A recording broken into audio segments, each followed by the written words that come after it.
Aujourd'hui, je reçois Sophie Devalois, praticienne à Irigny dans le Rhône. Sophie est venue aujourd'hui nous parler d'une branche bien particulière de l'hypnose, qui est l'hypnose spirituelle. J'espère que vous aurez plaisir à écouter Sophie, tout comme j'ai eu plaisir à l'interviewer.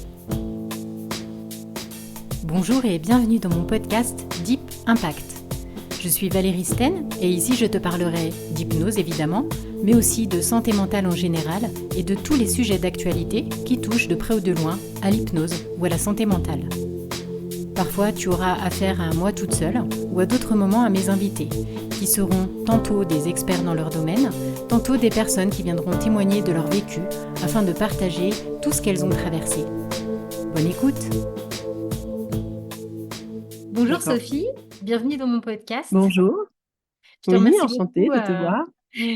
Ça me fait très plaisir de t'avoir aujourd'hui parce qu'on va parler d'un sujet très particulier et très intéressant. Et Oui, si tu veux bien, avant d'en dire plus, je vais te demander si c'est OK pour toi de te présenter. très bien. Bah oui, c'est tout à fait OK pour moi. Donc moi, je suis Sophie Devalois. Donc, eh bien, moi, je suis, on va dire, qu'est-ce que je suis?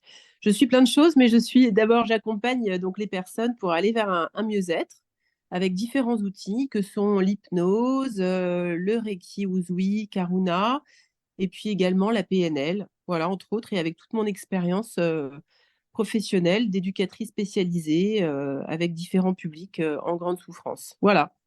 Oui, donc un parcours très, très riche, très intéressant. On en parlera un petit peu tout à l'heure parce que j'aurai des questions plus personnelles, disons, sur ton histoire à toi. Oui. Mais si tu veux bien, aujourd'hui, si je t'ai demandé d'être présente, c'était pour parler principalement d'un de tes outils, qui est l'hypnose spirituelle. Alors, est-ce que tu veux bien, pour commencer, nous donner une définition, ou en tout cas ta définition de ce qu'est l'hypnose spirituelle? Alors, donc pour moi, eh bien, l'hypnose spirituelle, c'est un outil parmi d'autres qui me va permettre d'aller visiter des vies antérieures, d'aller récupérer des ressources, de pouvoir régler un problème, de mettre en lumière quelque chose qui a besoin de l'être, de récupérer des compétences, d'explorer notre mission de vie, de rencontrer son guide. Voilà, il y a beaucoup, beaucoup de choses que l'on peut faire avec l'hypnose spirituelle et symbolique.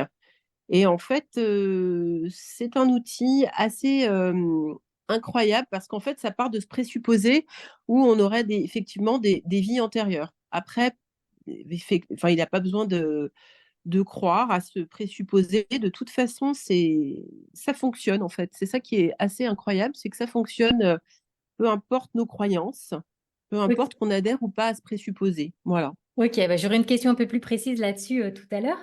Mais pour préciser un petit peu, parce que là, du coup, tu nous présentes un peu son utilité, ce qu'on peut faire avec.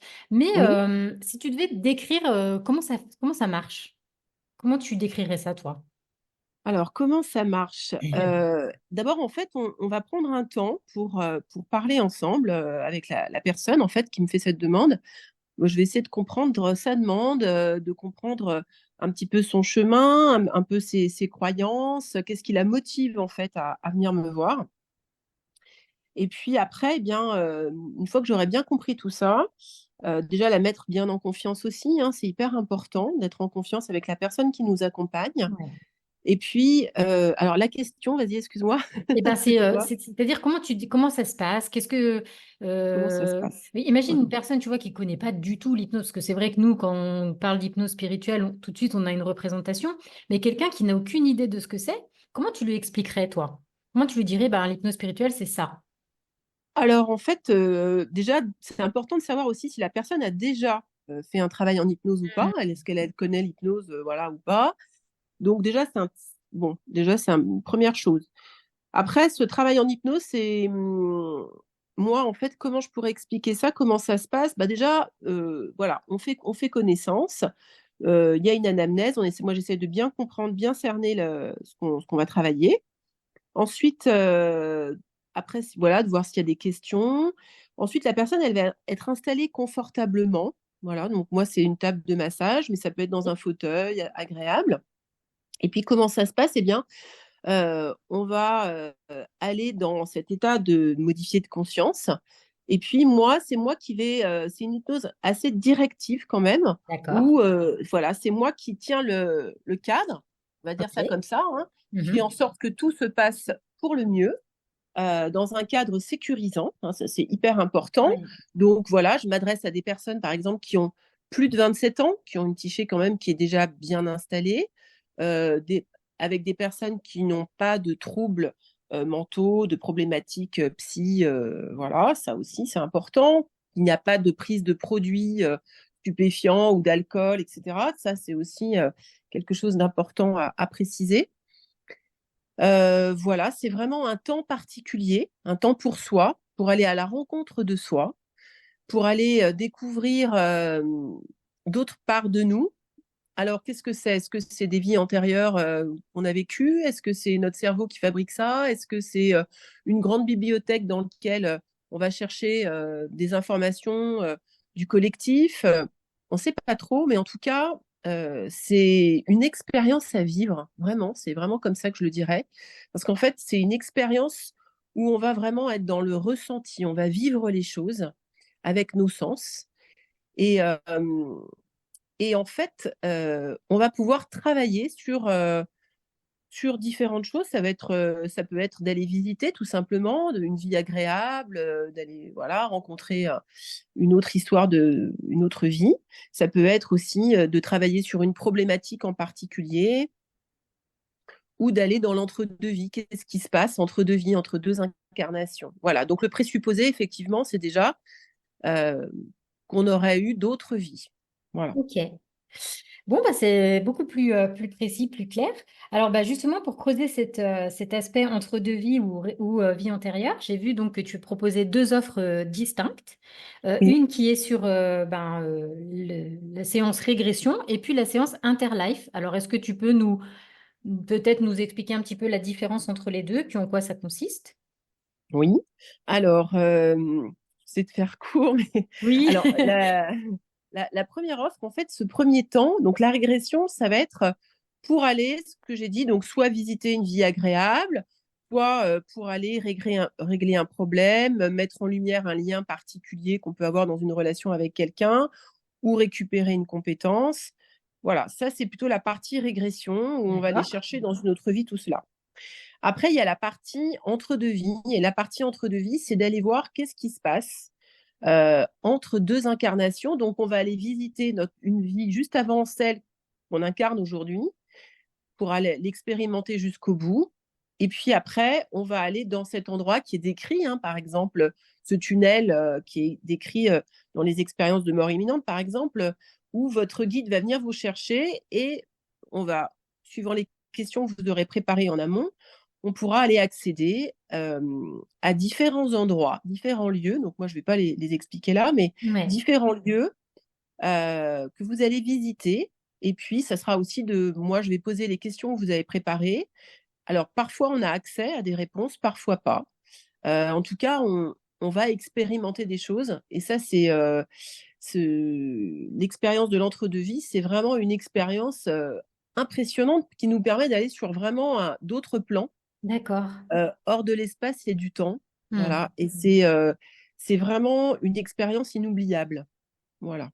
Je dirais Ok. ça comme ça. Ok. Donc, comme tu nous disais tout à En très, très gros.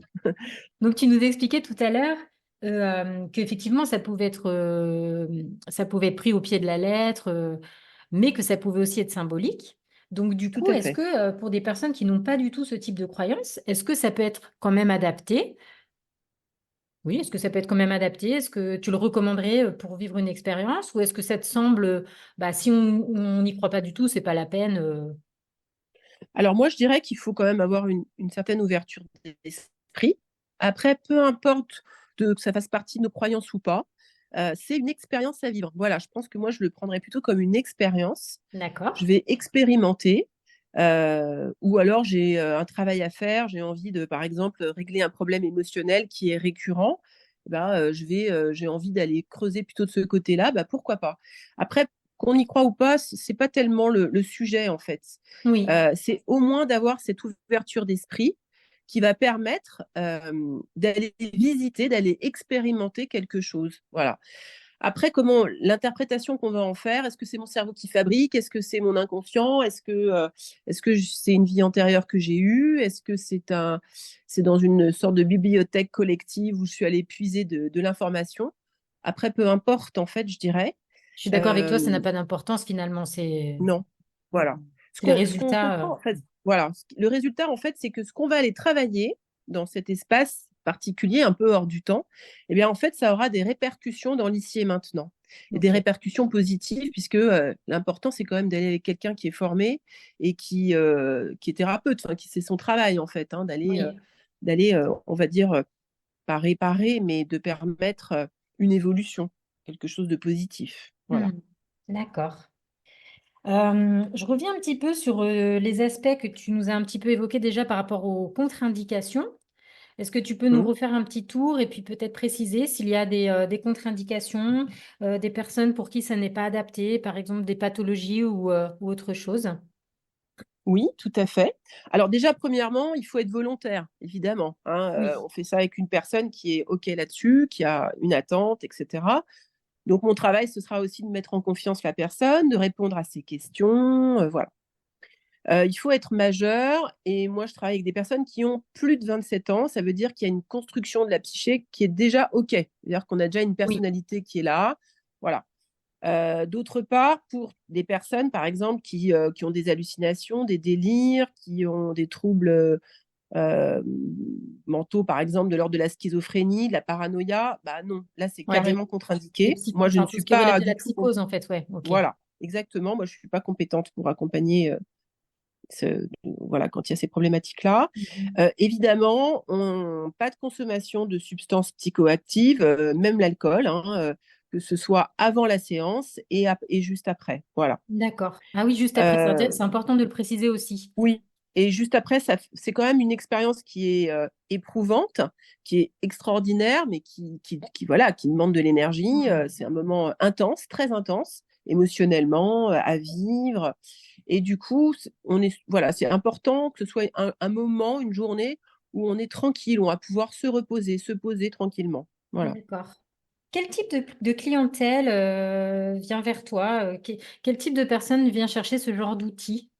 Alors, je ne vais pas cacher qu'en général, c'est des personnes qui sont quand même ouvertes Mhm. d'esprit, euh, qui ont une attirance en fait pour la spiritualité, pour le développement personnel.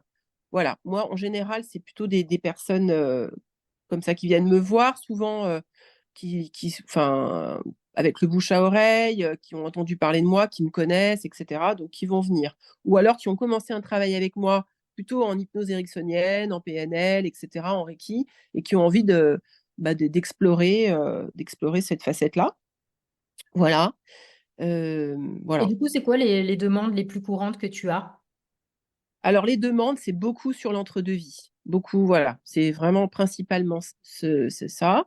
Après, moi, j'ai déjà travaillé sur des problématiques, par exemple, une personne qui a une problématique récurrente. Ça aussi, c'est une demande que j'ai régulièrement. Hmm. Voilà.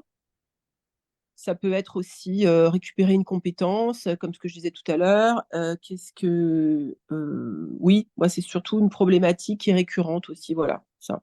Et Oui. du coup, pour l'entre-deux-vie, c'est plus une quête de sens, quelque chose comme ça? Trouver des Alors, c'est une quête. réponses? Oui, Ouais.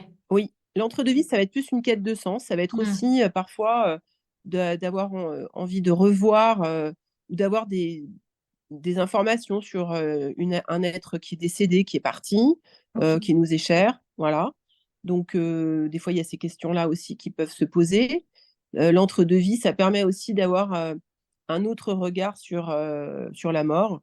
Voilà. Après, les personnes ont des questions, et ça, je le précise bien, elles arrivent avec plein de questions, et moi, je demande à ce qu'elles ne se mettent pas de barrière par rapport aux questions. Hmm. Après, les réponses qu'elles auront, bah, moi, je ne peux rien garantir, on ne sait pas hein, à D'accord. quoi elles auront accès. Et puis, par rapport à leurs questions, c'est des questions du mental. Et quand on va faire ce voyage, parce que je vais appeler ça un voyage finalement, ce lieu, dans cet entre-deux-vie, dans ces différents plans, eh bien, on a accès à des réponses qui sont souvent dans le corps ou dans l'expérience Et D'accord. du coup, c'est parfois compliqué. Enfin, le mental, les questions du mental, elles vont trouver des fois une autre réponse, où on va vivre la réponse. Et du coup, on va se rendre compte que bah, tiens, telle question finalement est inutile, puisque moi je l'ai vécu, voilà, j'ai eu telle connaissance. Voilà. C'est aussi un accès à certaines, à d'autres, un accès à d'autres plans, à des rencontres parfois aussi, hein, avec des êtres, d'autres êtres, hein, voilà. Après, moi, je me permettrai pas de dire qui sont ces êtres, mais on peut avoir effectivement accès avec des êtres. Alors, il y a des personnes qui vont dire, bah, c'est mon ange gardien, c'est mon guide spirituel, c'est des êtres d'autres planètes ou d'autres dimensions, ou voilà, ou des défunts. Voilà, ça peut être beaucoup de possibilités. Alors, comment tu fais justement, toi, pour te prémunir d'interpréter, en fait, d'appliquer toi tes croyances, en fait? Comment tu fais en sorte de respecter la croyance de tes clients pour ne pas, tu vois, interférer dans leur façon de penser, dans leur Mhm. représentation? Est-ce que tu as des outils concrets ou bien, enfin, je sais pas, Alors, comment tu fais? j'ai des outils concrets. Et puis, c'est aussi, par exemple, dans l'entre-deux-vie, eh bien, la personne, effectivement, c'est elle qui va décrire ce qu'elle vit, en fait. Donc, là pour l'entre-deux-vie, par exemple, on va enregistrer hein, cette partie de la séance. Ah, C'est d'accord. enregistré, voilà. Et puis, c'est elle qui va décrire, en fait, ce qu'elle vit, qui va aussi le vivre. Et moi, par mes questions, en ayant un langage qui soit on va dire ça un peu de façon vulgaire, le clean langage, mais euh, d'avoir en fait de pas induire. Voilà, par exemple, si elle rencontre tel être, bah voilà, moi je vais dire bah, cet être, voilà, je vais pas le nommer, je vais pas dire tiens Hmm, c'est un être de la planète Intel. Non, voilà, je me permets pas ça en fait. Je vais reprendre les mots de la personne, par exemple. d'accord. Ça c'est un exemple concret. Hmm, Euh, et c'est comme un travail d'enquêteur, en fait. d'accord. Voilà. Moi, je pars du principe que je ne sais pas où elle va aller, je ne sais pas à quoi elle va avoir accès, je ne sais pas, en fait. Moi, j'ai mes représentations, ma carte du monde. Elle a la sienne. Et ce à quoi elle aura accès, ben, je ne sais pas. Voilà. Hmm. Alors, évidemment, des fois, il y a des similitudes avec d'autres histoires, etc. Mais en fait, c'est comme une découverte nouvelle à chaque fois, un nouveau voyage. Et ça, c'est assez extraordinaire. D'accord. J'adore. Voilà. Eh Voilà. ben, alors, alors justement, qu'est-ce qui t'a amené à ça? Qu'est-ce qui t'a amené à t'intéresser à l'hypnose spirituelle, à vouloir te former, à vouloir ensuite ben, faire ça dans ton cabinet? Question difficile. Oui, très difficile. Bah, c'est tout un cheminement en fait. Donc moi j'ai commencé par l'hypnose ericksonienne, voilà. Après j'avais expérimenté avec une personne qui faisait de l'hypnose spirituelle, voilà, une séance pour moi. J'avais beaucoup apprécié. Bah, je crois que après c'est des expériences que j'ai pu faire en me formant avec l'énergétique, avec les soins énergétiques, avec par exemple le Reiki ou avec cet accompagnement-là. C'est aussi mon histoire de vie avec une curiosité incessante bah, pour le domaine spirituel. Hein, ça ne veut pas dire grand-chose spirituel, mais on va dire pour ce qu'on ne voit pas. Voilà. Ce qu'on ne voit pas, ce qu'on peut ressentir, ce qu'on peut pressentir aussi. Et puis moi, dans mon travail aussi, je me suis rendu compte, par exemple, qu'en accompagnant en tant qu'éducateur spécialisé, par exemple, dans mon travail, auprès, par exemple, des demandeurs d'asile ou de personnes qui avaient vécu des histoires de vie extrêmement difficiles, entre guillemets, c'est un jugement, mais de souffrances importantes, parfois même des histoires presque indescriptibles, voilà. Et Hmm. ben que dans cet espace d'écoute, il se passait d'autres choses, en fait. Il y avait des choses qui étaient au-delà des mots, dans les rencontres, dans mon accompagnement. C'est difficile à expliquer, mais euh, ça m'attire en fait de pouvoir aller dans quelque chose de plus subtil, au-delà des mots. Parce que pour moi, les mots, c'est quelque chose de très important. D'ailleurs, il y a une énergie dans les mots, il y a une intention, il y a quelque chose, il y a un pouvoir aussi. Et en même temps, il y a, en même temps, finalement, la communication, le verbal, ça représente très très peu dans la communication. Il y a tout ce qu'il y a autour, tout ce qu'il y a aussi de l'invisible, tout ce qu'il y a de nos inconscients qui se parlent. Bon, après, en psychanalyse, on peut donner certains mots d'autres vocabulaires, mais en tout cas, voilà, il y a toute cette, il y a l'énergie aussi. Moi, je suis sensible à tout ce qui est énergétique, de l'ambiance, du regard de l'autre, de ce qui dégage. Voilà, nos inconscients qui vont se parler, des rencontres particulières. Et je capte, voilà, je ne sais pas comment l'exprimer, mais en tout cas, j'ai observé qu'il y a des choses qui se passent à d'autres niveaux, vraiment. Et, et pour moi, l'hypnose spirituelle, c'est aussi une façon d'aller expérimenter cette part-là. Je ne sais pas D'accord. si c'est très clair, Oui, mais oui, c'est très clair. Alors, j'ai une autre question, mais là, c'est plus sur ta posture enfin, non, ton vécu de oui, praticienne. oui. Comment tu vis une séance, toi, en tant que praticienne? Alors, déjà, moi, j'ai retenu quelque chose de ma formation d'hyper important, c'est que en tant que thérapeute, je suis un peu le phare dans la tempête, hein. C'est comme ça que ma formatrice parlait et je trouvais ça assez vraiment une belle métaphore. Je me C'est-à-dire que permets, nous, on lui fait un petit coucou, Émilie. voilà, exactement.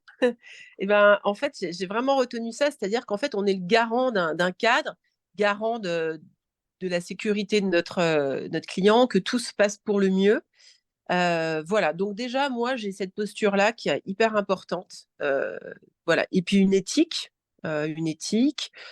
J'explique les choses, mon cadre est posé, je fais pas n'importe quoi. J'ai des protocoles à suivre, voilà.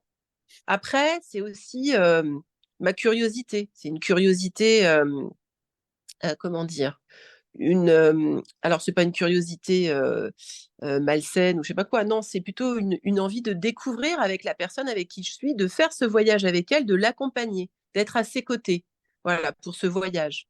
Et puis d'être avec elle en même temps dans une curiosité pour aller découvrir, voilà, pour avoir une ouverture d'esprit. C'est ça en fait, c'est vraiment cette ouverture d'esprit qui permet d'avoir accès à des informations qui sont souvent étonnantes et de pas être dans un jugement, en fait, de sortir du jugement, juste écouter, découvrir, guider. Voilà, je dirais que c'est ces mots-là, en fait, qui m'accompagnent.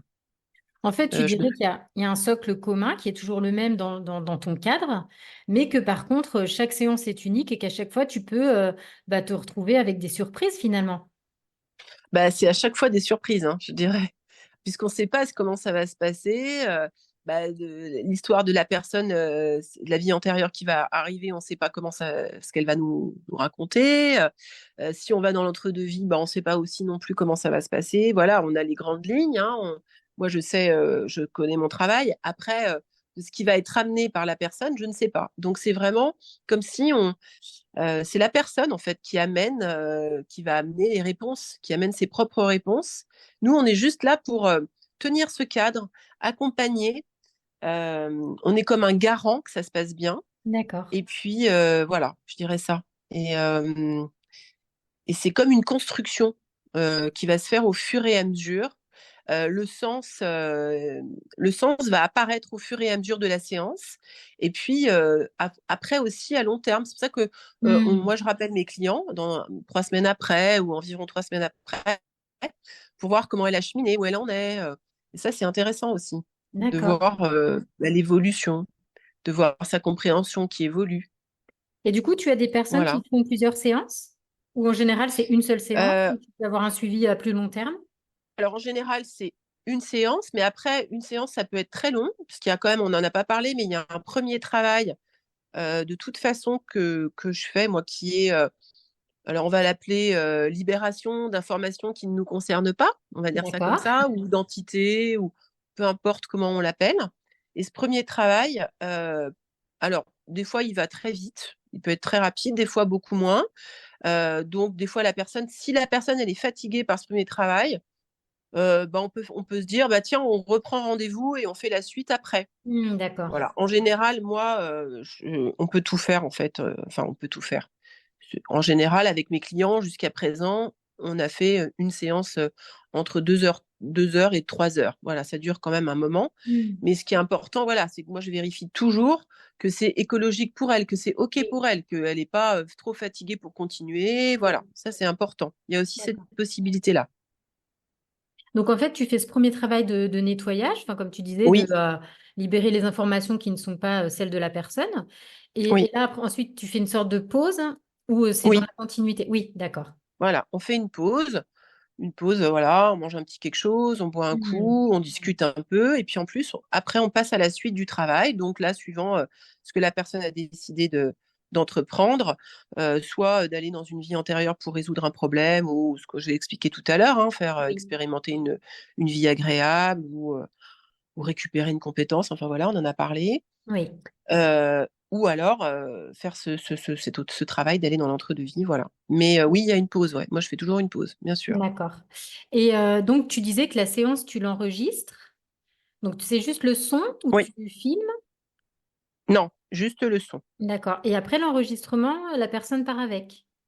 Voilà, en général, c'est son Ok. téléphone, elle enregistre avec son téléphone, voilà. Si c'est pas OK pour elle, moi, je le fais avec le mien. Enfin voilà, moi, je me débrouille pour que la personne, elle ait son enregistrement. Souvent, les personnes, elles l'écoutent pas tout de suite, et d'ailleurs, c'est très bien. Elles ont besoin d'un temps d'intégration, parce que ça D'accord. bouleverse quand même, hein. C'est pas voilà, c'est important émotionnellement. On Hmm. vit des choses très fortes. Il y a souvent beaucoup d'émotions, et c'est ce qui est important. Enfin, c'est ce qui va faire que justement, on va vivre les choses, c'est Oui. d'où l'expérience. Oui. Hem et voilà, et quelques temps après, les personnes, elles vont écouter, et c'est marrant parce qu'en fait, l'écoute des mots, et cetera, de la séance, bah, c'est pas la même chose, c'est pas le même vécu. «Ah oui, tiens, j'avais dit ça, je me souvenais plus, ah Hmm. oui, à ce moment-là, moi, je l'ai vécu comme ça avait une autre intensité», voilà, Ok. donc c'est 2 choses différentes. Et puis, il y a une évolution. En fait, les personnes, elles vont digérer ce qui s'est passé. Ça va leur parler sur des choses du quotidien, dans leur présent. Ça va peut-être certaines problématiques qui vont s'estomper. Ça va permettre de libérer certaines choses, de pouvoir regarder sa vie d'un autre angle. Voilà, c'est un travail ouais, assez merveilleux. Enfin, moi, je trouve que ça a un Mhm. impact. C'est intéressant, très intéressant. D'accord. Du coup, ça me fait penser à un autre aspect de toi en tant que thérapeute, de ce que tu peux vivre. Est-ce que toi, ça te demande une énergie supplémentaire? Comment tu sors d'une séance? Est-ce que tu es très fatigué? Comment tu te recharges? Bon, du coup, il y a deux questions. Ouais. Alors oui, ça demande beaucoup d'énergie parce qu'en fait, on est garant du cadre, comme je disais tout à l'heure, donc extrêmement attentif à tout ce qui se passe. Donc du coup, oui, ça me demande d'être hyper présente pendant toute la durée de la séance. Euh, voilà, d'anticiper, enfin, d'être vraiment très très à l'écoute. Mhm. Donc ça demande une énergie, voilà, d'être présent. Voilà, je suis très concentrée sur ce que je fais à ce moment-là. Donc oui, ça demande beaucoup d'énergie. C'est des séances qui durent quand même un certain temps. Donc Oui. effectivement, oui, je vais pas dire que je suis en pleine forme après. C'est quand même Mhm. fatigant. Euh, du coup, comment je me ressource après? Oui. Eh ben, je me fais plaisir. C'est-à-dire qu'après, c'est un temps de pause, quoi, un temps Ok. de pause nécessaire. Donc, je peux avoir une séance avant, voilà. Mais par exemple, je vais pas faire une séance après. Voilà, moi, ça, c'est pas OK du tout. Mhm. Donc après, c'est voilà, je fais pause et je me ressource. Bah, ça peut être par le sport, la marche, par me faire plaisir, voir des amis, enfin toutes sortes de. Donc, ça veut dire que dans ton emploi du temps, tu prévois certains temps pour spécifiquement ce travail en spirituel et que tu n'en mets pas trop dans ta semaine, j'imagine. Exactement, tout à fait.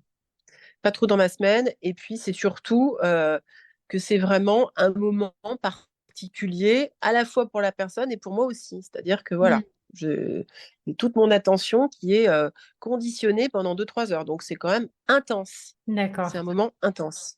Alors, bien sûr, pas du tout comme la personne que j'accueille, hein, qui va vivre son Oui. expérience. Voilà. C'est complètement différent. Mais oui, c'est un moment intense. Et puis c'est surtout aussi, je dirais, comment dire ça? C'est comme si on a accès à quelque chose de l'invisible. Moi, je vais le dire avec mes mots. Bah, Oui. voilà, ça c'est ma carte du monde là, du coup, qui intervient un peu. Mais on a accès à des informations incroyables parfois, hein, et souvent même, je dirais, et même Mm. à chaque fois. Et Mm. du coup, j'ai besoin d'un temps aussi, moi, pour réintégrer l'ici et maintenant. Voilà, pour me dire, attends, là, je suis sur la terre, bien ancrée au sol, bien ancrée ici. Donc, moi, j'ai besoin de ce temps aussi pour moi. Et à chaque fois, de me dire, ouais, c'est incroyable, quoi. Moi, ça me laisse pas indemne. Je veux dire que Mm. c'est, ouais, c'est vraiment une expérience aussi pour la personne qui accompagne. Même D'accord. si on sait, hein, on connaît, bah, Oui. à chaque fois, c'est une expérience qui est bouleversante, en fait. Mm. Voilà, je parle pour moi, hein. Oui. Ok. Voilà. Qu'est-ce que tu aimes le plus et qu'est-ce que tu aimes le moins dans cette pratique?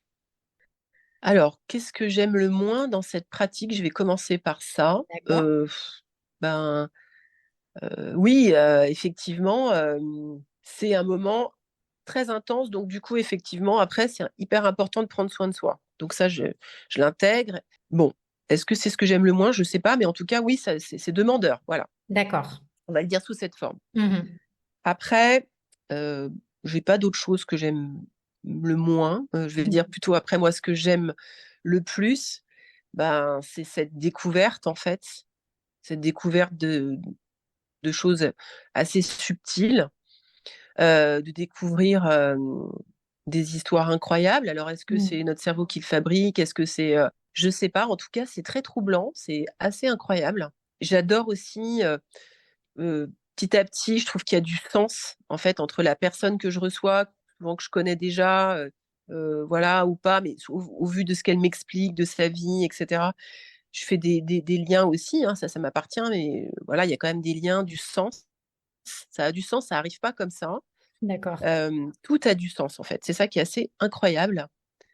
C'est la complexité aussi de ce qu'on découvre. C'est comme si, en fait, plus on avance dans cette pratique, moi, plus j'avance, et plus j'ai l'impression de ne pas savoir. Et ça rend humble, en fait. Voilà. Mhm. Et ça, j'adore ça, en fait. Je trouve ça extrêmement stimulant pour moi. Qu'est-ce que j'aime dans cette pratique? J'aime aussi, en fait, il y a des moments où on a accès à, comment dire, à des niveaux, à des plans supérieurs, je vais le dire comme ça. Ça, c'est assez impressionnant. Et même quand on accompagne la personne, on est aussi avec elle dans ces endroits-là. Mhm. Euh, et, et ça, c'est incroyable. C'est comme si, en fait, les deux inconsciences parlaient. Vraiment. Moi, je suis toujours avec ça, à me dire, ça, je l'observe même en thérapie, sans aller en spirituel. Il y a vraiment quelque chose d'un partage avec la personne que l'on accompagne qui est indescriptible avec des mots.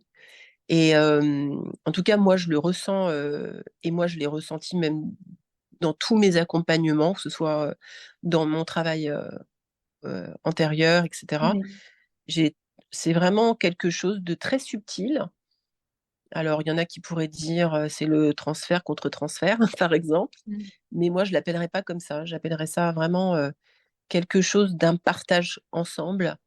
Et du coup, c'est comme si on est lié à la personne que l'on accompagne et qu'on est liés tous, en fait.